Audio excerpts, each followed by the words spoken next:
Hey everyone, in this video, I'll show you how to keep QuickBooks Online in Classic View.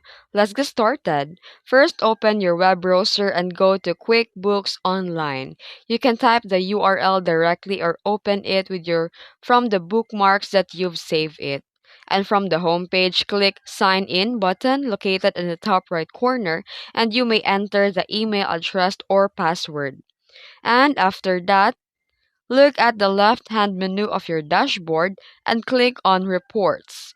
This section allows you to view and analyze your financial data using different report types. And inside the Reports section, locate and click on the Profit and Loss.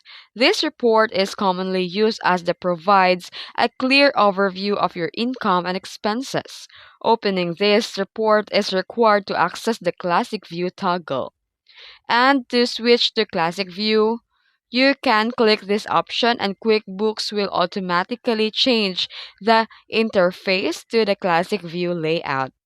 It's in the top of the page for an option labeled Switch to Classic View. An important note, if you see a switch to Modern View, that means that you're already using a Classic View and no further action is needed. QuickBooks automatically display the correct option based on the current view. And that's it. If you found this video helpful, don't forget to like and subscribe for more tutorials. Thanks for watching.